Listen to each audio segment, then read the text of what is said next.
କୋଉଦିନ ମାନେ କ'ଣ ଆପଣ ଭାବୁଛନ୍ତି କାହିଁକି ମାନେ ଆପଣ କ'ଣ ଭାବୁଛନ୍ତି? ଆକ୍ଚୁଆଲି ସେ ଦୁଇ ଜଣ ମଦ୍ୟପାନ କରୁଥିଲେ, କାଲି ବହୁତ ମଦ୍ୟପାନ କରୁଥିଲେ। ପୂର୍ବ ଶତ୍ରୁତା ଯୋଗୁଁ ସେ ଯେମିତି ବାହାର ପିଲା ଦେଖିଛନ୍ତି, ଛୋଟ ପିଲା ଦେଖିକି ମୋତେ ଆକ୍ରମଣ କରୁଛନ୍ତି। ମୋ ନାଁ ଅଧିକାରୀ ସ୍ମୃତିରଞ୍ଜନ ଦାସ। ମୁଁ ପଥରଗାଡ଼ିଆ ପ୍ରାଇମେରୀ ସ୍କୁଲ ପାଖରେ ରହୁଛି। ମୁଁ ଇନଫୋସିଟିରେ ଆଇଟିରେ ଚାକିରି କରିଛି। କ'ଣ କାଲି ଯୋଉ ଘଟଣା ଘଟିଛି ଆପଣ ସିସିଟିଭି ଭିଡ଼ିଓ ଦେଖାଉଛି ଆପଣ କିଛି ଦୁର୍ବୃତ୍ତ ଆକ୍ରମଣ କରୁଛନ୍ତି, କ'ଣ ପାଇଁ ଆକ୍ରମଣ କରୁଛନ୍ତି? ଆକ୍ଚୁଆଲି କାଲି ମୁଁ ଘରୁ କାମ କରୁଥିଲି। ଘରୁ କାମ କରି ଖାଇକି ଜଷ୍ଟ 7ଟା ବେଳୁ ଶୋଇଛି। ଦୁଇ ଜଣ ଲୋକ ଆସି କବାଟ ବାଡ଼େଇଲେ। ମୁଁ କବାଟ ଖୋଲିଲା ବେଳକୁ କିଛି ବୁଝିବା ପୂର୍ବରୁ ସେମାନେ ମୋତେ ଫାଷ୍ଟ ଚାପଡ଼ା ମାରିକି ଭିତରୁ ରୁମ୍ ଭିତରୁ ଟାଣି ନେଲେ। ତାପରେ ଆଉ ଜଣେ ଲୋକ ଥିଲେ, ସେ ହେଲମେଟରେ ମୋତେ ମାରିକି ମୁଁ ତଳେ ଯେମିତି ପଡ଼ିଗଲି, ମୋ ଚଷମା ବାହାରିଗଲା। ମୋତେ ସେଠି ମୋ ପେଟରେ ଆଉ ମୋ ଗୋଡ଼ରେ ଗୋଇଠା ମାରି ଚାଲିଲେ। ତାପରେ ମୋର ସେଇଠି ଯୋଉ ପଇସା ବି ଥିଲା ମୋ ପର୍ସରୁ ବି କାଢ଼ି ନେଇଯାଇଛନ୍ତି। ତାପରେ ମୋତେ ଘୋଷାରି ବାହାରକୁ ନେଲେ। ମୁଁ ସେଠୁ ଦୌଡ଼ିକି ଷ୍ଟେୟାରରେ ତଳକୁ ଓନର ପାଖକୁ ଡାକିକି ପଳେଇ ଆସିଲି ତଳକୁ। ସେଇଠି ଯେତେ ଆମର ଯେ ସବୁ ଅଛନ୍ତି, ରେଣ୍ଟରେ ବି ଅଛନ୍ତି, ସମସ୍ତଙ୍କ ଆଗରେ ମୋତେ ଆହୁରି ମାରିଲେ।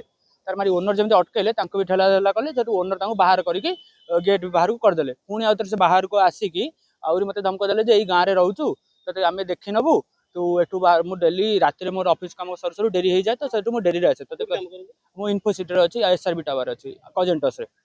ସୋ ତାପରେ କହିଲେ ଏଇଠି ଯେତେବେଳେ ଆସିବୁ ତତେ ଏଇଠି ଜୀବନକୁ ମାରିଦେବୁ। ତାପରେ ମୁଁ ଯାଇଛି, ତା ଭିତରେ ମୋତେ ଚଷମା ଫଷମା ବି ଗଳେଇକି ଭାଙ୍ଗି ଦେଇଛନ୍ତି। ବହୁତ ମାନେ ଆକ୍ରମଣ କରିଛନ୍ତି। ମୁଁ ତାପରେ ଥାନାରେ କମ୍ପ୍ଲେନ୍ ଦେଇଥିଲି। ପୋଲିସ ଇନଫୋସିଟି ଥାନାରେ। ପୁଲିସ ଆସିବା ପୂର୍ବରୁ ସେ 2 ଜଣ ଥିଲେ। ତାପରେ 4 ଜଣ ଆସି ମୋ ଗେଟ୍ ବାହାରେ ଠିଆ ହେଲେ। ଯେମିତି ମୋ ଓନର ଗେଟ୍ ତାଲା ପକେଇ ଦେଇଥିଲେ।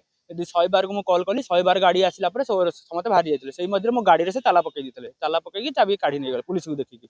ତାପରେ ମୁଁ ପୁଲିସରେ ଯାଇ କମ୍ପ୍ଲେନ୍ କଲି। ପୁଲିସ ତାପରେ କହିଲେ ଆଗ ମେଡ଼ିକାଲରେ ଦେଖେଇ ଦିଅ। ମେଡ଼ିକାଲ ମୁଣ୍ଡରେ ବହୁତ ସ୍ୱେଲିଂ ହେଉଥିଲା, ଆଖି ପାଖରେ ପେନ୍ ହେଉଥିଲା, ଅଳ୍ପ ଟିକେ ବ୍ଲିଡ଼ିଂ ହେଉଥିଲା।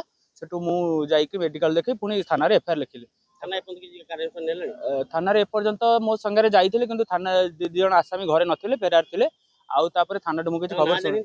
ହଁ, ଜଣଙ୍କ ନାଁ ବିଜୁ ବେହେରା, ଆଉ ଜଣଙ୍କ ନାଁ ମହେଶ୍ୱର ବେହେରା। କିଛି ପୂର୍ବ ଶତ୍ରୁତା ନାହିଁ। ମୁଁ ତାଙ୍କୁ ପ୍ରଥମ ଥର ପାଇଁ ଦେଖିଲି କାଲି।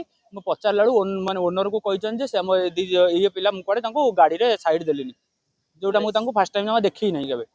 ରାସ୍ତାରେ ନା ମୁଁ ତାଙ୍କୁ କେବେ ଦେଖିଛି, ନା ଘର ପାଖରେ କେବେ ଦେଖିଛି। କାନ୍ଦ ବିହାର କାରଣ ବୋଧେ ମତେ ଲାଗୁଛି ମୋ ଓନର କି କାହା ସହିତ ପୂର୍ବ ଶତ୍ରୁତା ତାଙ୍କର ଅଛି। ମୁଁ ଯେହେତୁ ସେଠି ବାହାରେ ରହୁଛି, ଭଡ଼ାଟିଆ ଅଛି, ମତେ ଦେଖିକି ସେ ବହୁତ ଥର ଟାର୍ଗେଟ କରୁଛନ୍ତି।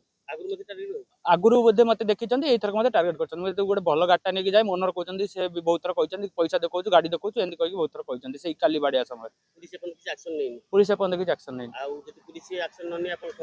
ପୁଲିସ ଆକ୍ସନ ନ ନେଲେ ମୁଁ ଉପର କୋର୍ଟକୁ ଯିବି, କିଛି ଗୋଟେ କରିବି ଆଉ।